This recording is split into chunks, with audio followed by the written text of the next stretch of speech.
Alrighty, so we're about 5 after here, so I think maybe we can get this rolling. So just folks, just so you know what we're doing here, we're going to go through a brief presentation about the Scribe product, and then at the end of it, I'm going to allow you guys to unmute yourselves. But I'm going to start off with everybody muted, just so that Mike has clear access to the microphone. I am playing the role of Mr. Clicky, where I advance the slides. So hopefully you're all seeing my screen right now. And when we get to the demo, I'll be doing the demo as well, just so Mike is free to chat. Let me just back up a little bit here and introduce Mike Calvo, who is indeed from Pneuma Solutions down in Florida. Mike and I have collaborated for many years, previously with his company Serotech, which was the manufacturer of the System Access Screen Reader, DocuScan, the Sero network, amongst others. I'm really excited about his new venture here with Pneuma Solutions. And Mike, why don't you start off by talking about the problem that you're trying to address with your product. So thanks for coming out today during this interesting time we live in, and actually I think that what we're offering is very relevant because everybody is dealing with online. Pneuma Solutions is a company that provides accessible cloud-based solutions for corporate corporate entities. So we're more of a B2B than we are a B2C. We will be absorbing some of the Serotech stuff which will be consumer, but our main goal is working with B2B customers. The whole idea behind our flagship product, Scribe, is the premise that we should have access to our information all the time as print impaired folks, as regular everybody else. And that is unfortunately not the case. Now that is nobody's fault except for kind of the speed of technology, and as we get through here, we'll see that Scribe works for most situations. It doesn't work for every situation, and we're going to touch where it does and does not work. The one thing that I'm not here to do is to tell you that Scribe is currently the end-all be-all to document accessibility. However, when all you have available to you is a hammer, everything does look like a nail. And our current environment for document accessibility consists of people doing the work. And it's our thought at Pneuma, and I think that the information that's available, the research backs it up, is there's way too much information, current and legacy, that needs actual remediation to have any army of humans do it within a reasonable amount of time. So this is where we as a company leverage the power of machine learning, and we'll get more into that as we go. So that's the problem that Scribe addresses. We need to be able to access information at the same time. Obviously, if we give the information to Sorry, go ahead. I've muted. We just had a late addition, and I've muted them, so you're good to go. Well, welcome. Basically, the bottom line is, as we said, it takes a long time to get a document remediated. So that's a problem, because if you're trying to get documents out to your employees or to your members or whatever fast, then document remediation needs to be a part of your workflow. And human document remediation is currently the only solution. Not only is it slow, but it's also expensive. You're dealing with a cost of about $10 to $15 a page. That's not a file.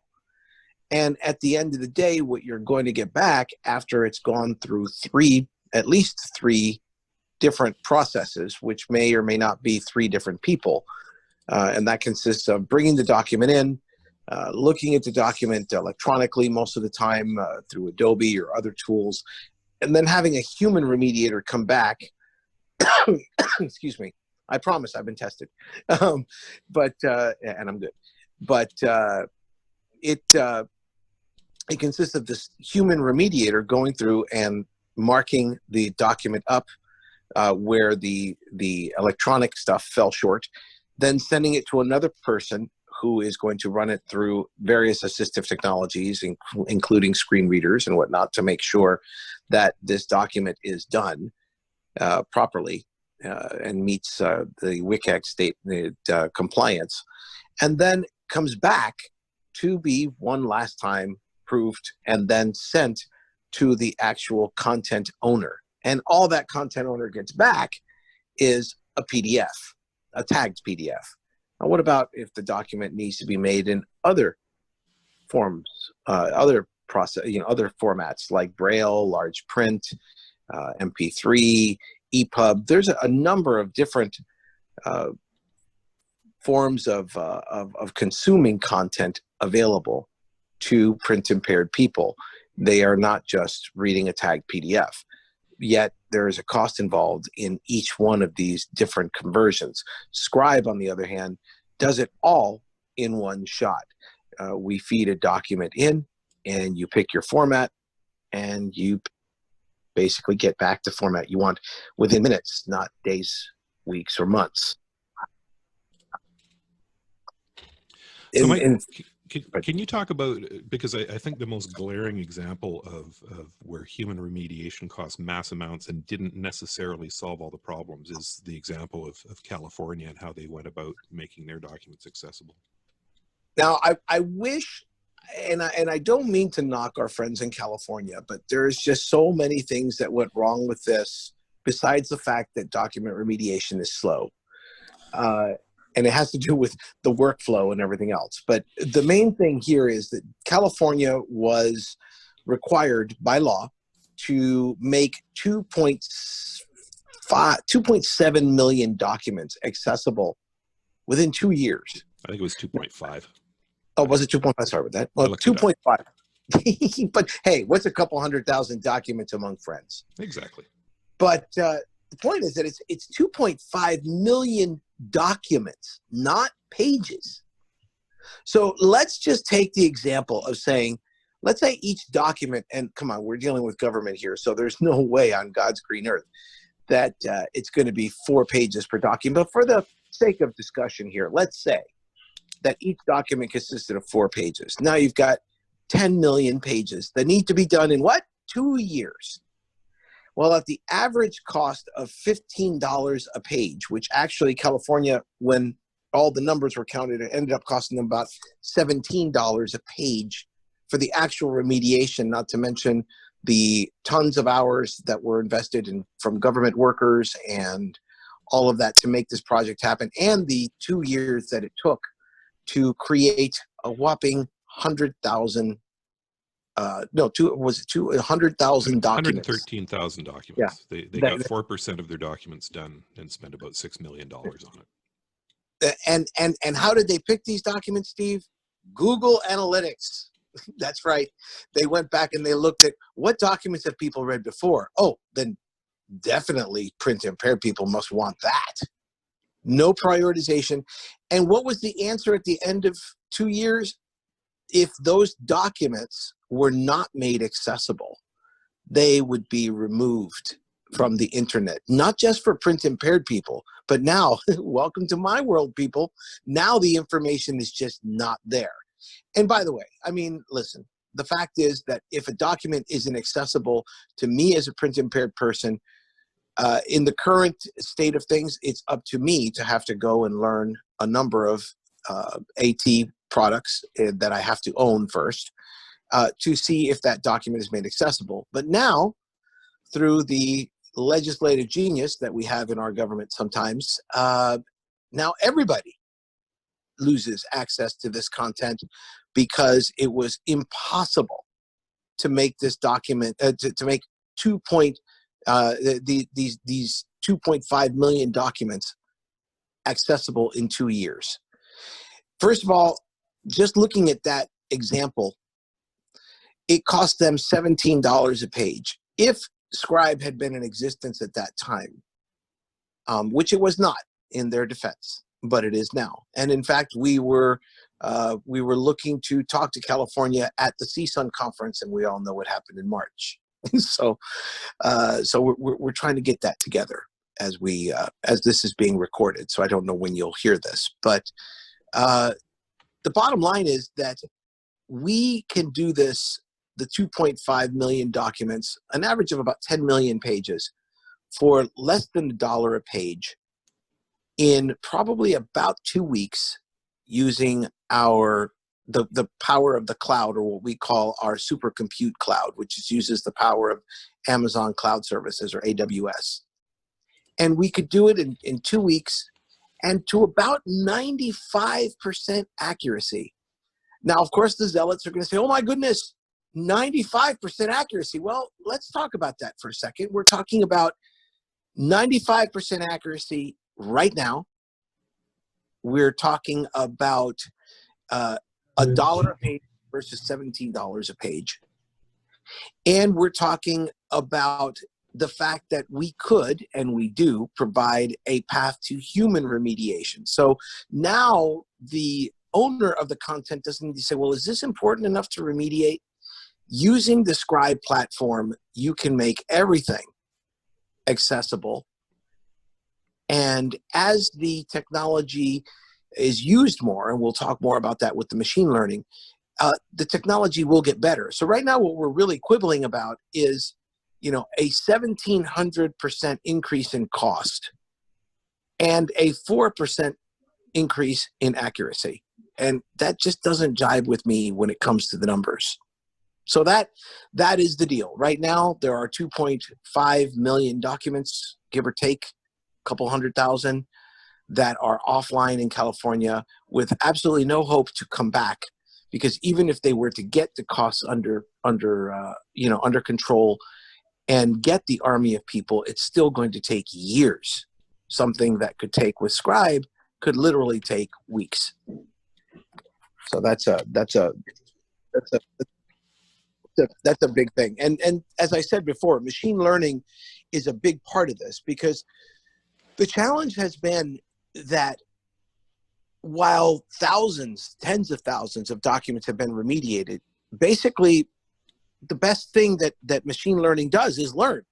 Well, you've got all of these experts that are out there, people that are remediating documents, but their knowledge is going nowhere.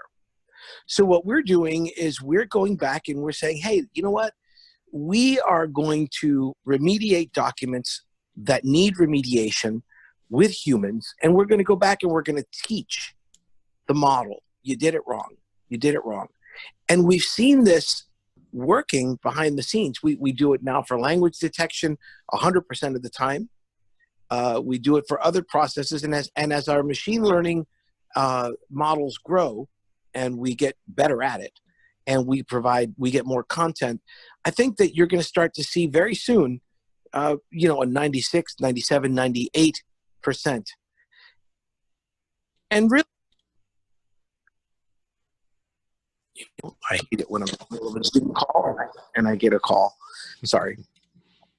It just took over my whole screen here. I'm sorry, guys. I have to go back to my... It's terrible being popular, Mike. I'm sorry? It's terrible being popular. Oh, gosh. Yeah.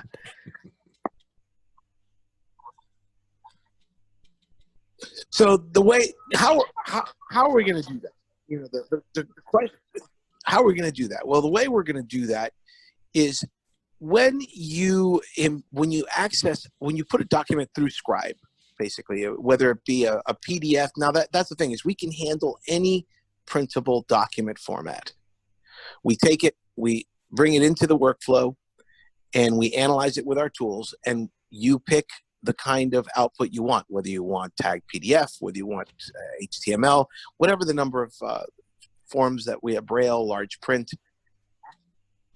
Once you pick that, we then send you the completed document. If it's not Oh my goodness. I am so sorry. This thing is yakking at me. If we are not accurate enough for whatever it is you're doing, and by the way, there are times where accuracy is of the utmost importance. And we can provide a button for you to click on that will then send the document to either your own in-house or your own document remediation group of choice, and they can use all that we've done already, and all they got to do basically proof it. Send it back to us, and we then take it back to the model and say, see, this is where you goofed up. The model says, oh, I won't do that again, and provide the document back to the user, and then replace it in the content owner's library. That is the most important part of this process when it comes to training it, is making sure that we take the information that the humans put in and don't just throw it away. And that's what's been being done. We've been remediating documents for years, but at no time in history has anyone taken that and put it into a fully automated process that actually learns from its mistakes. And that's the beauty of machine learning.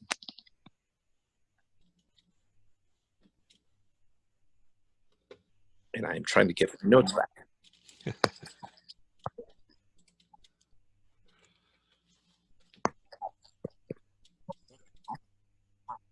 Like we're into pricing and service models now, Mike. Sorry? Pricing and service models. Yeah, there we go. Yes, I'm there. Okay. So basically, Scribe comes in a number of pricing and service models. Like I said, Pneuma is first and foremost a accessible cloud solutions company. So we provide, for example, Scribe in front of your website. So what we would do is we would give you some HTML that you would embed into your CMS. And every time a printable piece of material comes up on your website, there will be a button there that says Convert with Scribe. And as you will see, the individual clicks on that button, and they are displayed a number of options. You were using the computer audio. What? Jim, I'm going to mute you during the presentation. We'll unmute a little bit later. So basically, we where was I? Oh, so in the website situation, we whenever you click on that button, then you're presented with the options of would you like it in Braille, large print, MP3, whatever, and you click on it, and we provide the document right back to you, either in real time or via email, depending. For example, if you ask for an MP3, we're going to tell you, hey, we're going to send you a link to that. And generally, depending on it takes about a minute a page. So if you're dealing with a 100-page document, it may be an hour or so before you get the audio back. But it's pretty clean and pretty nice audio. And by the way, we handle bilingual audio as well. So if your document is in multiple languages, we provide it back to you in text-to-speech in your actual language. It's not somebody saying, porque hoy es el día más importante, type of thing. The other forms of accessing Scribe or using the Scribe technology have to do with the workplace. And this is an area that human remediation hasn't really been able to work with too much. For example, let's say we have somebody in law enforcement, or someone in the legal field, or someone in the insurance field that needs to deal with very private information, that needs to deal with it right away. Obviously, 95% is not perfect, but it's enough for this individual to look through and prioritize documents, and then be able to either get them better described to them, or if they need it, or if 95% is good enough, and is, again, as I stated before, as the system gets better, it will get better. They can basically, do their job without having to learn 5 different AT products and then print the thing out and see if they can scan it. If they can't scan it, how they could do this and how they could, you have to become basically a computer guru just to be able to know what your document is. And with Scribe, we eliminate that by providing either a desktop solution that can be put onto one individual's desktop, or a server appliance that can be run on your own private network that has no access to the internet whatsoever, giving your information the utmost of privacy. We don't even keep any of the information. Basically, the way I like to describe it to people is to say to them, hey, we are like your copier. You put an inaccessible document in one side, we do our magic, we forget about what we just did, and after we spit out the accessible version on the other side. In fact, when it comes to using or storing Scribe output on the local level, we require you to hook up to your own storage. We store nothing. And that's an important differentiation when it comes to security of information. And then the last, of course, is the full document, full library remediation, which would be using our supercompute cloud. And that's really depending on the size of your library. But like I said, we could do millions of documents in a couple of days, or millions of pages, I'm sorry, in a couple of days. And using AWS from Amazon. And that is truly an amazing thing, because right now, for example, with California, there's absolutely no reason for us to not go back and be able to do this for them, get all those documents back online. And as people need 100% or 99% accessible documents, they can request them in real time. And let me tell you, just that right there is going to beat the heck out of any Google Analytics that they're going to do, trying to figure out what people really want to consume. By giving the consumer full access to the full library and then allowing the consumer to decide, hey, I want this. It's not only going to save the state money and save the content owner money, but it's also going to put that information into the consumer's hands so much faster.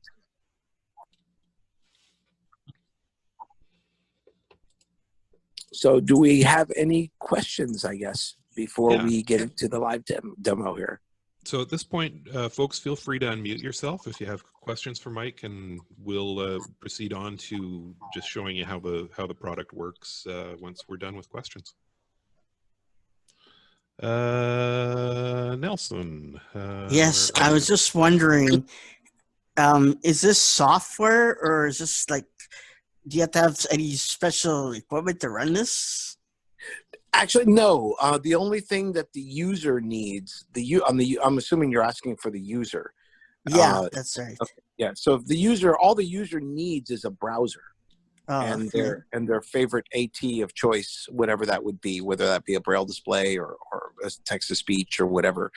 As far as the presenter, the owners of the content, or the people who host the content, they of course would need an infrastructure, and we would work with them to integrate our solution into that, so that it becomes kind of a one-click solution for the end user. Oh, okay. Thank you. Sure.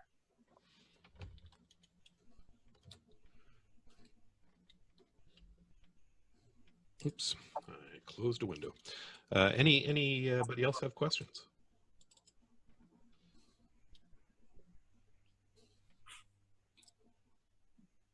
I'm hearing crickets. Well, as someone that I greatly admire, that used to work with us a long time ago, used to say, if you're quiet, you like it. We used to do a lot of online meetings, and that was his thing, is that, hey, if you're quiet, you like it. So I'll stick to that. All righty. So I have up right now on screen, I've got my my Google Chrome browser, and I have installed a extension which I had to do manually here because it's not available through the store yet. But in my extensions, I've got this handy dandy, where'd it go? Convert with Scribe version 0.0.1.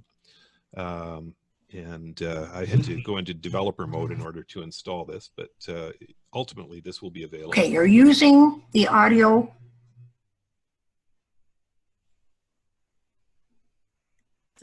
Sorry, Jim, was there something there?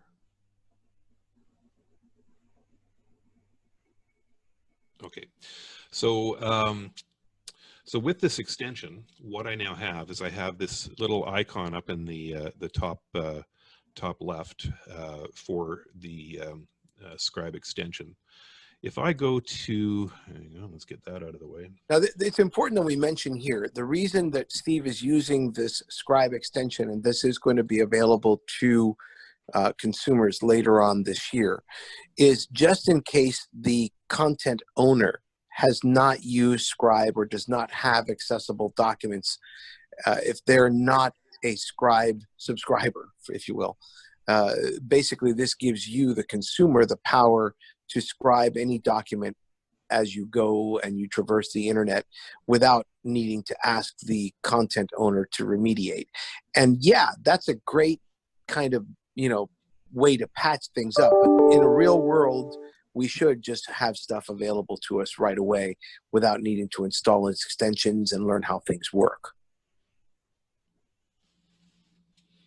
Right. So just as an example, I decided to seek out some inaccessible documents, and Mike just in passing mentioned Heathkit, and I thought, Heathkit? Holy Lord, that's old. So sure enough, here's a bunch of Heathkit manuals, and they're available in PDF format. And this is old school scanned PDF. Hang on, click on there, please. And see, that's a big deal because Scribe, listen, if we're dealing with a current workflow, most companies should have an accessible document creation workflow created.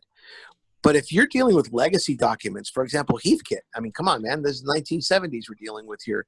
Most of that stuff was just scanned and dropped into the computer, and they're usually graphic files. No way we could read that.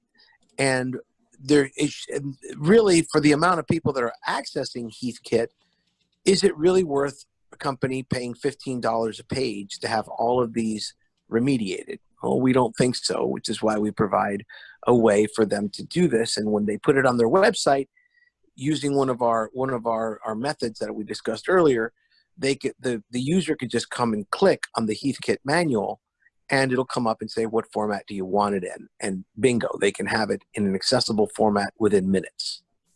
Right. So I've got two options here. If I was on that main page here, so I've got this RF Probe 309C with the PDF icon over on the side of it. If I go to the context menu on that link for downloading the PDF, because I have the extension installed, I now have the option of Convert with Scribe on my context menu. So I can select that, and it is going to open it up, prepare a preview for me of that document. And that preview is accessible. So you can the reason for the preview is, yeah, if you see if you like it, what it looks like. So there's my preview of the document now on screen, and this would be accessible with a screen reader if I was using one. Steve, was that you, or we have to mute somebody? We've got Jim joining the audio right now, and I think there's a little bit of background noise there. So now down at the bottom of that document, I have options. I have read in app. I've got convert to EPUB, audio, RTF, PDF, Braille, and DAISY. So let's say I want this in RTF format. I could just select RTF, hit convert, and it's going to convert the document.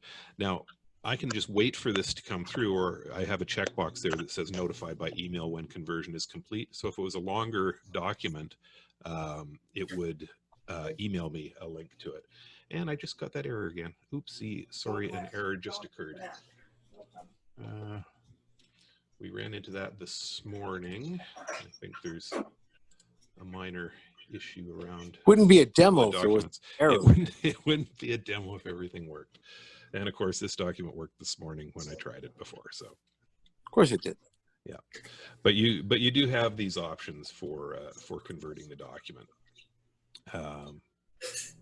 I wonder if I did it to, what did I do it to last time? Did I do audio? I think I did audio last time. Let's see if it'll do audio for me. So this one will take quite a bit longer because it's got to actually put it through the process to turn it into an accessible format, and then it's got to run it through the text-to-speech engine.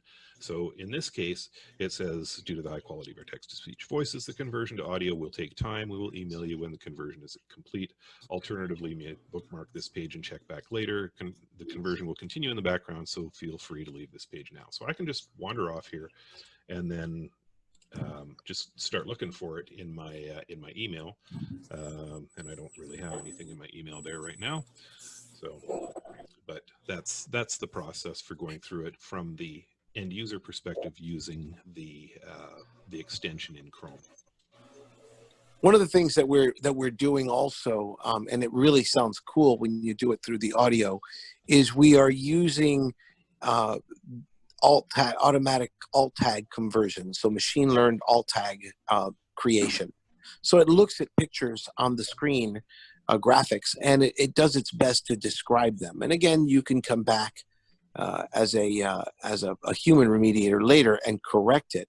But let me tell you, if any of us are using iPhones or whatever, that stuff is getting pretty darn good, at least for the kind of detail that I want out of a graphic in a Word document or in a PDF file.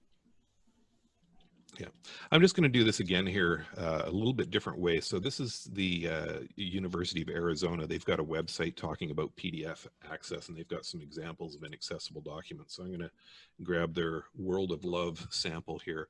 Now, in this case, I've opened the document. I've got the document open in front of me. None of this is selectable. This is all just a picture of a PDF. So in this case, I can go to my extensions link up here, and I can go to convert with Scribe on my extensions link. There's also a hotkey for this, which I've already forgotten. Is it Control-Alt period or something?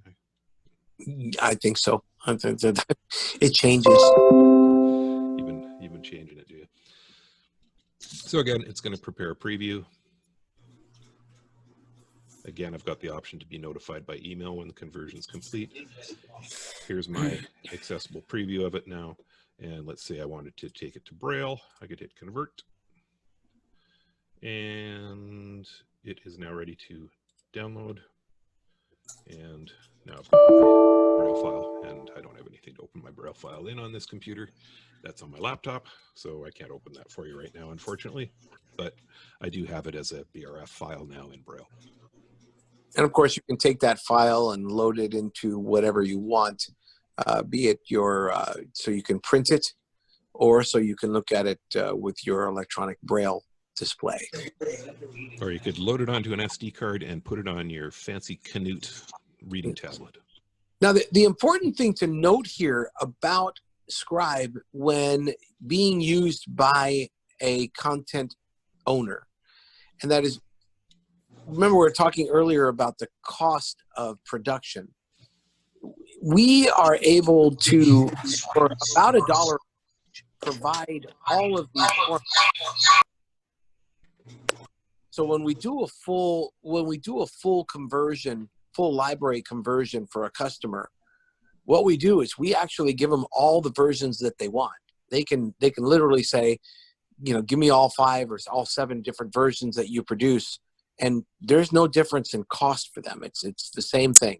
It doesn't take us any more or any less work to do Braille and large print and tagged PDF and Epub, all that stuff, all at the same time for the same cost. And that's a huge thing, because usually a company has to go, and if they've got one tagged PDF, they got to send it out to the Braille people, and then they got to send it to somebody else to put it in Epub, and or at least take people internally and doing it. And we just do it in one shot.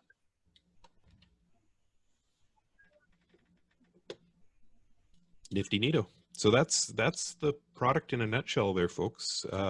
If you have questions, feel free to unmute yourself and carry on. Oh, do you have any audio from the system, Steve, that you've done on your I did do a test audio at one point, but do I still have it is the question.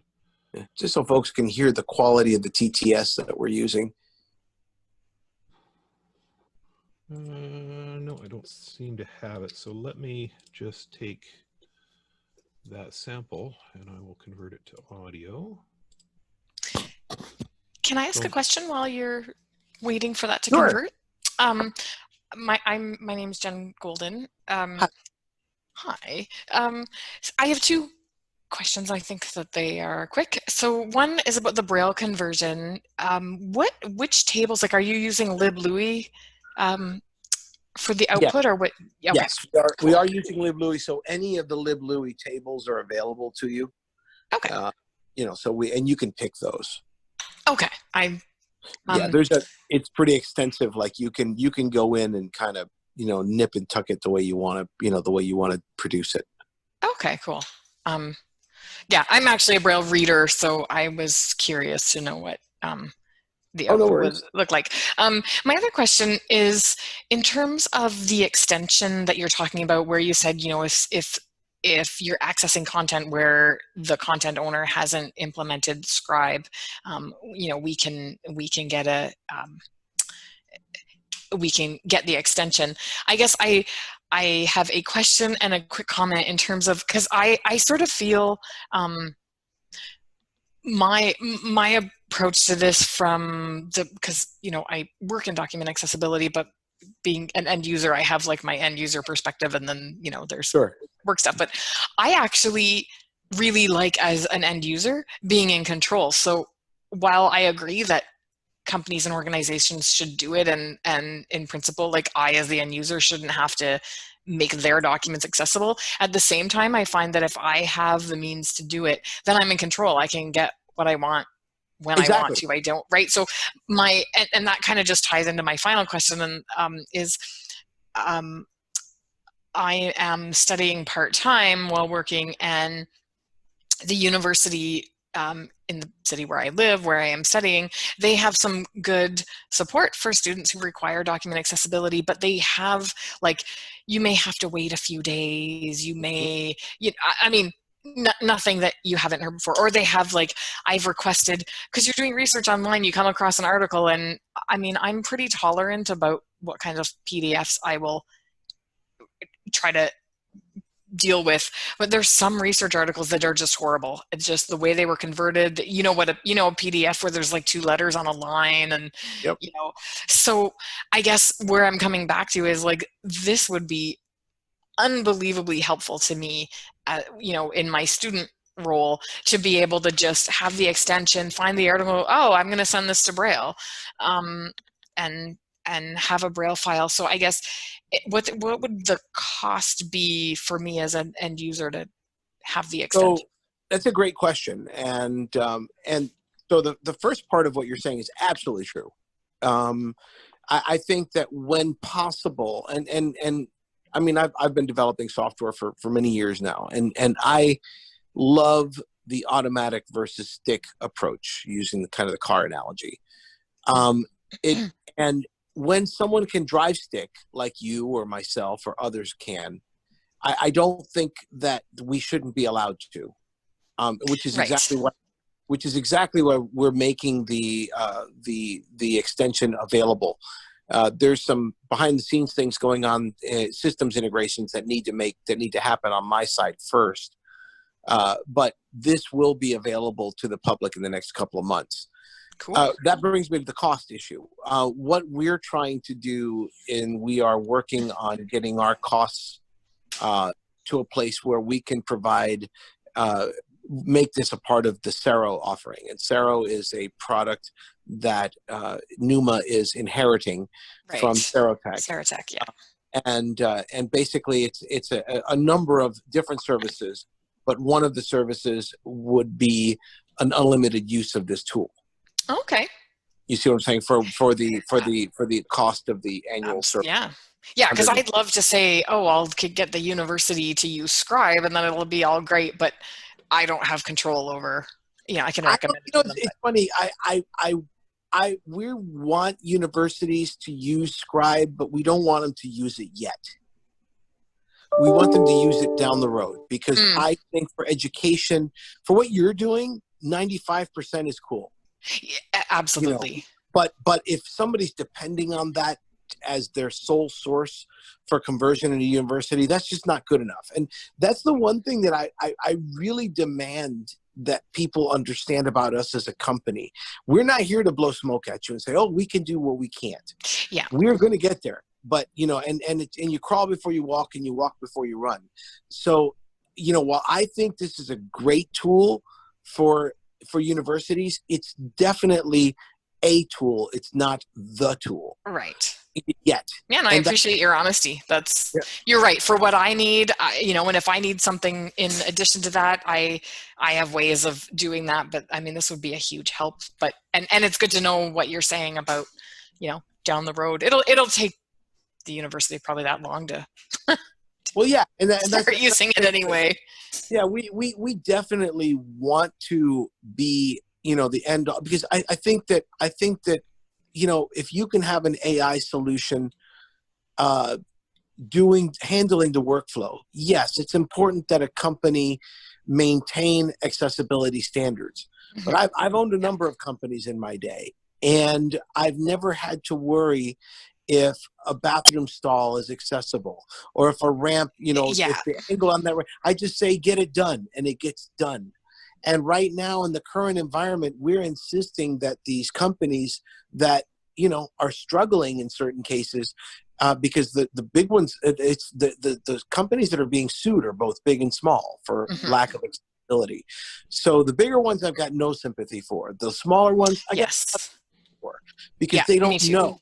And amongst all the other things that they've got to traverse, now they've got to learn about creating accessible documents. So shoot, we as a community should get involved and do something. And that's exactly why I've kind of taken up my battle cry of saying, you know, we need to do this. We need to, it's not perfect, but it's going to be, you know. But it's way better than, like, and I don't mean it like, oh, it's better than nothing. That sounds like such a backhanded compliment. But when I say this is way better than not doing it, I mean, that's a really good thing. And I agree with you 100%. Like small companies, and that idea, I'm just going to say for me personally, that idea that, well, if it can't be available to me, then nobody can have it. I'm not 5. I would never say that to somebody. Like, yeah, and that's the problem in California. That's and for me as a print impaired person, I feel horrible that millions of documents are not available, not because of me, but kind of because of me. I 100% hear you. And that's not the problem is that we're essentially legislating ourselves into corners with some of the accessibility laws. And California did it to themselves. You know, they had a court order that said that they had to, you know, become accessible, and then their state legislature passed a law that said, well, we're going to be accessible in 2 years' time, and by gum, off we go, without really understanding the logistics behind it. And, you know, and that's a great point. It ended up being a fiasco. Yeah. That's a great point, Steve, because we touched on that in the slides earlier, where we said, you know, the problem here is nobody has ever been taken to court for trying to do the right thing. So had California given a rip and done something accessible to begin with, no one would have come back and legislated and said, now you need to become 100% compliant, which 100% is impossible. Yeah.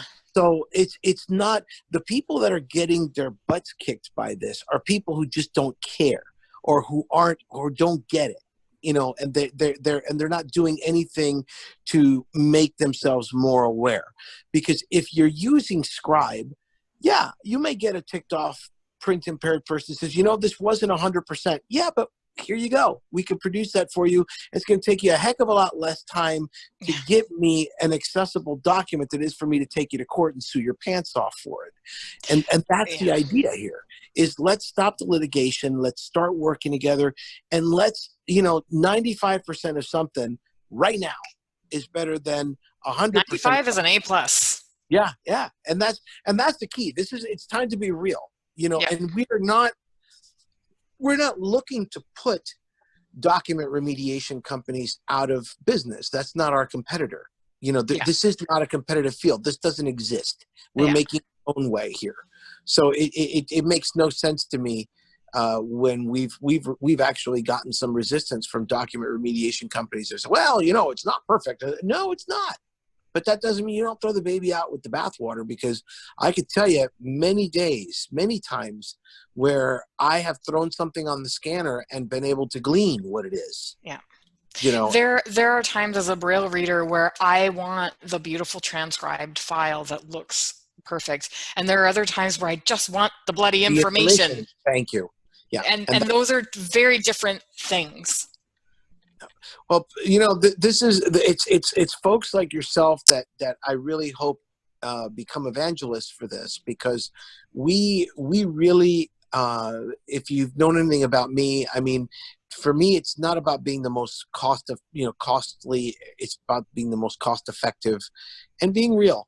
You know, I'm a blind person first, and I got to answer to my own community for whatever I do. Besides, I got to sleep good at night, and I want to make sure that what we're producing isn't crap. It's not just that solution that a company just puts in because it's what they do. We want to make sure that companies understand that this is a step in their way, in their path to creating an accessible document creation workflow, and especially when it comes to legacy documents. I mean, there's billions of legacy documents that are never going to get human remediated. And does that mean that we shouldn't have access to them?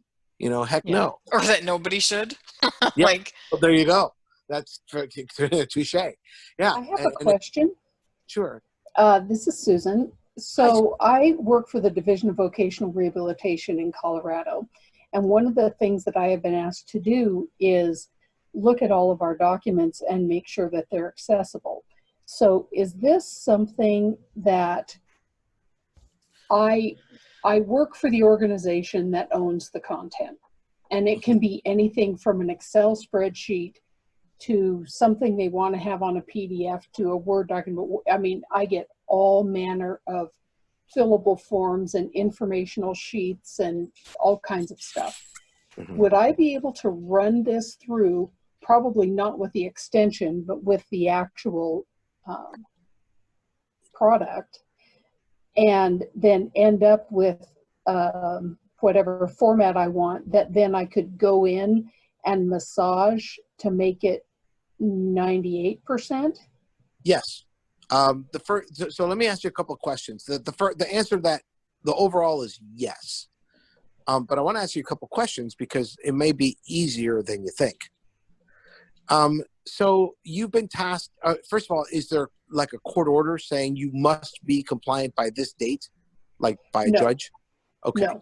A good thing. So no, we're just trying to do the right thing, 20 years too late. I get you.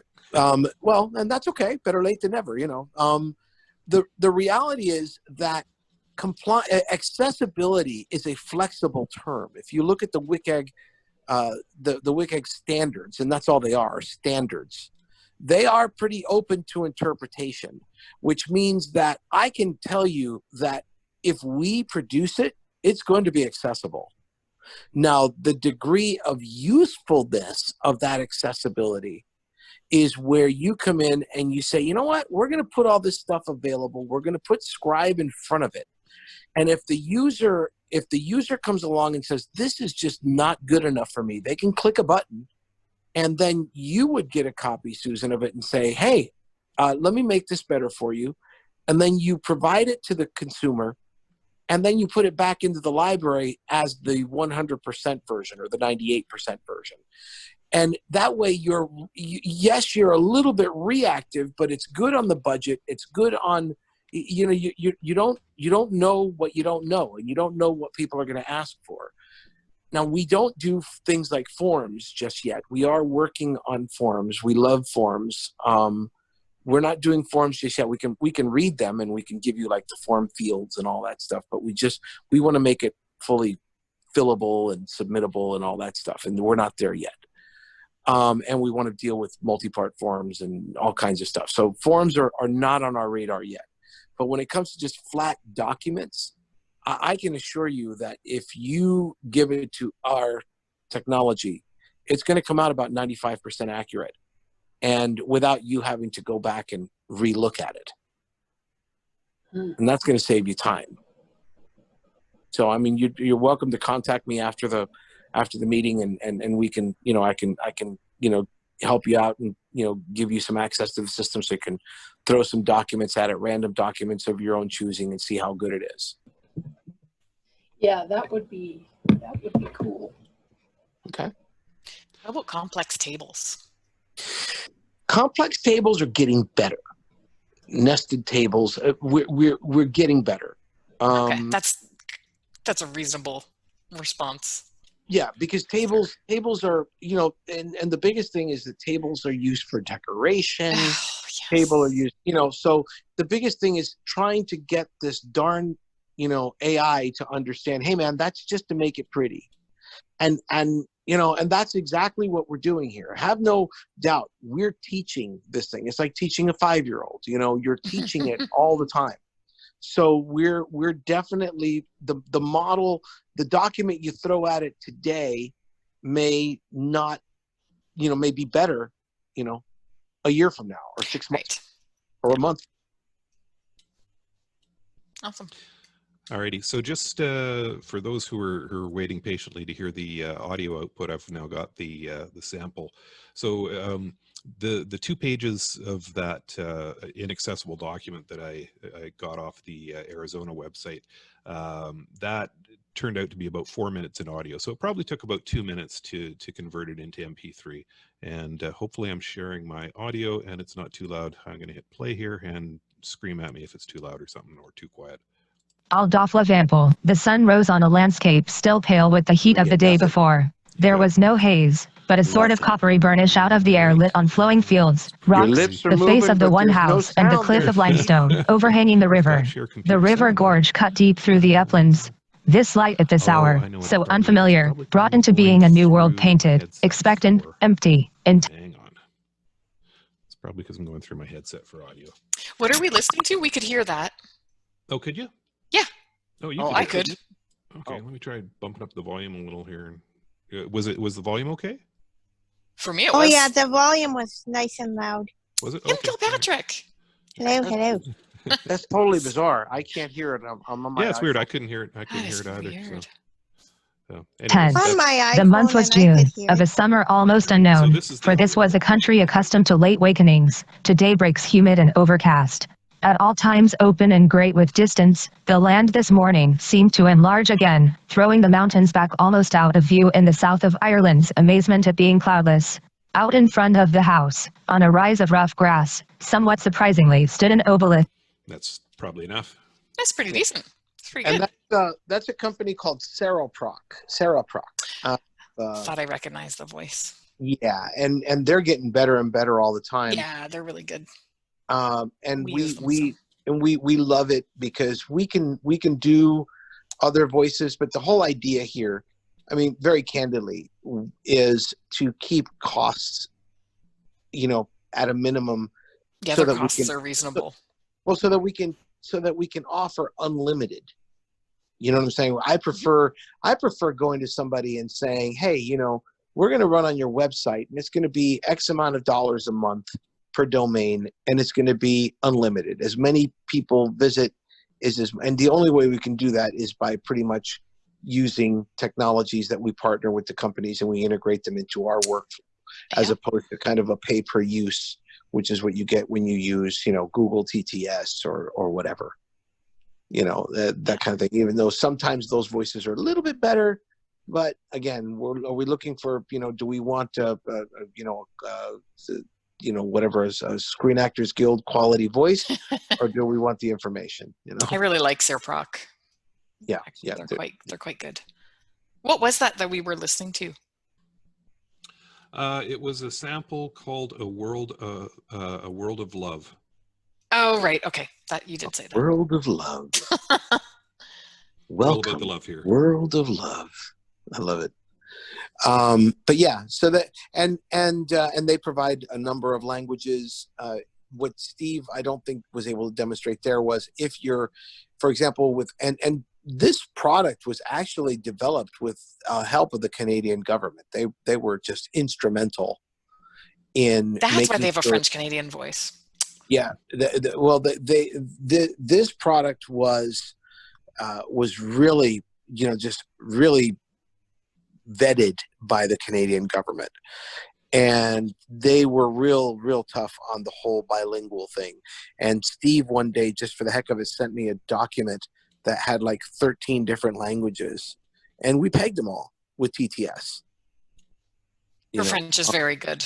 Yeah. Well, thank you. Yeah. So you know, I if you'd like to contact me after the meeting, I'll be happy to. Susan, if you want to try was it Susan that was asking for that was using the Braille user? I'm sorry. That was me. Jen. That was Jen. Susan was Jen. There you go. Sorry, Susan. Jen, if Sorry. you'd like to contact me and test the extension, you're welcome to. All you got to do is commit to to letting us know when something's broken, which you do. Yeah, anyway. absolutely. Yeah. Yeah, I would do that anyway. Mike, it's Ryan. I have a quick question for you. Sure. Is the extension going to be available for other browsers other than Chrome? It's available for Chrome. For Chrome, it's available for Edge, Okay. and it's going to be available for Firefox as well. It's just a matter. We're just getting into the stores. David is working like a chicken with his head cut off. Sure. David's the developer. David Calvo. That's right. Yeah. Awesome. He's doing good. David actually is doing the AI stuff as well for us. So he's a pretty bright kid. Awesome. Thanks. Yeah. So it'll be. And by the way, Ryan, reach out to me too, man, if you don't know, because the extension just got into kind of a place where we can hand it out to people for testing. Okay. So Sure. we're about to test. So we'd love your input, man. You're great at that, and we really. Great. Thanks, Mike. Yeah. So do we have any other questions? Questions? I have a question. It's Kim Kilpatrick. Hi. I have a question about the types of documents. For example, I've always wanted to do research at archives, our national archives, or to get, I do a lot of storytelling and other things, and I always want to find material, and it's always really hard to do that kind of research because things are so old. Maybe they were scanned in a funny way from old newspapers and things like that. How does it do with those kinds of things? It does as good as just about anything else on the market. Your Kurzweils, your open books. It's going to do as good as that, maybe a little bit better because the technology's newer, and we are using Abby and a couple of other things for the OCR. So the OCR really depends on the clarity of the picture, and then all the formatting, of course, is our own. We do that ourselves. Our own algorithms do that. So you can get a pretty good.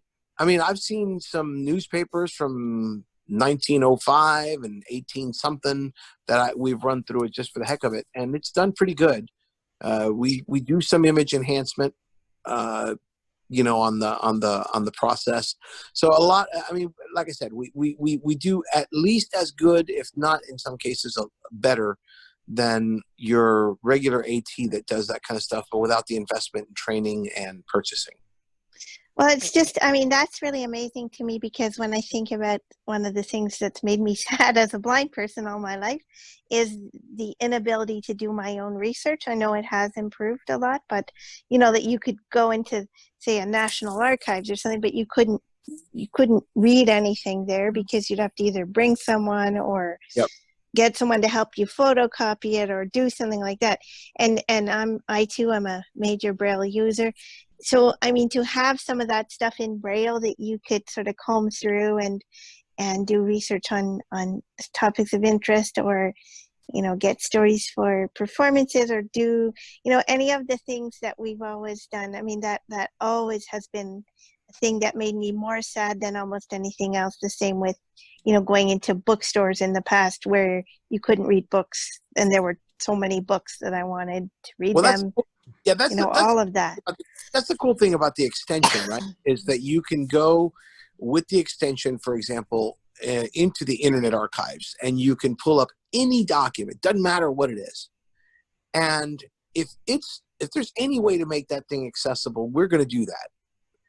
And that's something that, you know, there may be that one obscure piece of information, that one document from, you know, December 13th, 1902 at 2:42 in the afternoon that nobody else but you is really interested in. And you're going to have it in an accessible format. And that's back to what I was telling Susan, I believe, earlier, is that here you don't have to differentiate. Yes, all of your stuff is going to be accessible. Now, the degree of accessibility or usefulness is different, but it's all going to be accessible. And then, you know, people can tell you reactively, you know, hey, we want it better.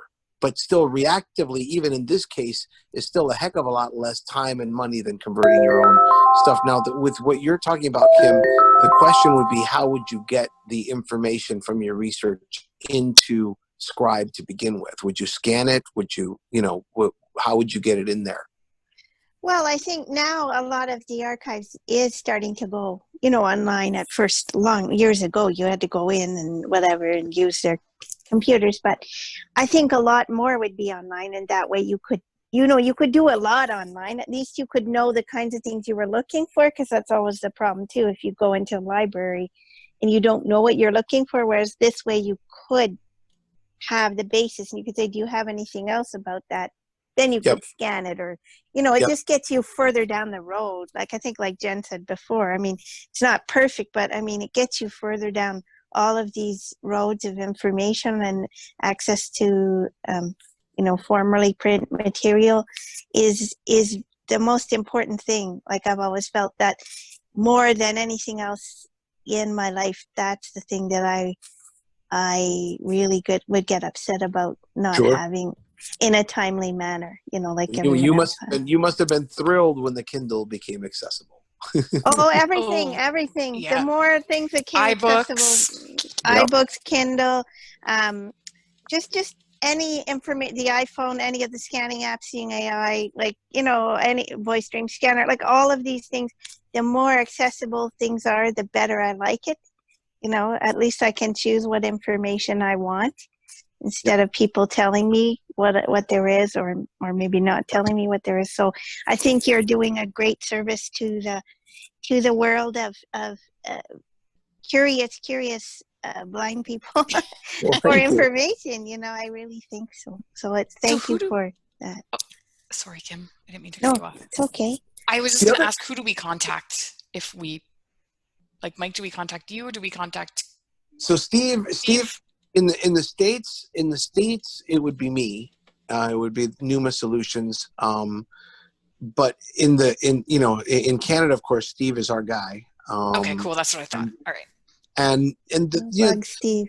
Yeah, the other thing here too is, once we do the extension, the cool thing about it is that you're going to be able to run things like a bank statement through it. And if your bank statement isn't accessible, you know, and before Steve gets to the bank and says, hey, you need to make your stuff accessible, you're going to be able to do it yourself. Now, that is not letting the bank off the hook. It's just giving you the information when you need it, not when the bank says you can have it. Thank God we have laws in place, both in Canada and in the US, that say the bank has to provide it in an accessible format. The phone company does, the gas company does, the electric company does. But you know what? A lot of them are not. And especially with this huge corona interruption, they're trying to kind of scramble, figure out, what are we going to do? What are we going to do? And I think that, you know, our solution is timely. It's cost effective, especially when you consider that we are all living in a virtual world now, and access to digital information is life changing and sometimes life saving for people. I mean, you know, if right now, if a state or a government entity does not have accessibility built into their workflow, and they need to get coronavirus information out, what do? They just throw it out there. And then it's up to the consumer to make it accessible. If they had Scribe on the front end or as a part of their workflow, it may not be 100%, but you know what? It's going to be right there at the same time as the information is available for everybody else. And it's going to be available in the format that print impaired people need. And it's going to be very cost effective, and it's going to be kind of a set it and forget it solution. And that's important, you know, that people have information to access to that information immediately, not after, you know, it's been pruned and, you know, all that stuff. Alrighty. So maybe we should give out some contact information here for those who might want it. So if you're in Canada and you're interested in more about this, feel free to email me. I am steve@canassTech.com, CANASSTECH. And Mike, can you give me your email? Sure. I am Mike.Calvo, that's C-A-L-V as in Victor O, at pneumasolutions.com. Now I'm going to spell Pneuma. It's P-N-E-U-M-A solutions.com. So that's Mike.Calvo at pneumasolutions.com. And I'll be happy to give you any information. You're welcome to, of course, go to the website, pneumasolutions.com, and get on our mailing list and read our blog and check out the demos up there. And as we start inheriting Serotech stuff, seeing what's going to happen with those products and services once we get them into the Pneuma umbrella. So there's going to be a lot coming in the next year or so, and I'm pretty excited about the road ahead. Are there any more questions before we wrap it up? If you're quiet, it's because you like it. Yeah, that's right. Silence means you like it. So, hey guys, thanks for spending this time with us. I really appreciate it. And please, the only way that this is going to be legitimized in our communities if people try it and they call us out when it's not working and we fix it. And I make a commitment to you guys that we are going to be here. We're going to listen. We're going to react to your criticisms, both good and bad, constructive, hopefully, but constructive, good criticism and bad criticism. We're here to make the product for our community to be able to access information. And as I said earlier, I'm a blind person first, so I'm certainly one of the first users of this technology. And I wouldn't want you to use anything that I'm not using. So thanks again for spending time. I really appreciate you doing that. And please feel free to write. Thank you. Yep, thank you. All right, thanks everybody. Stay safe and have a, well, we're almost to the weekend. Have a great weekend. Thanks. Thanks.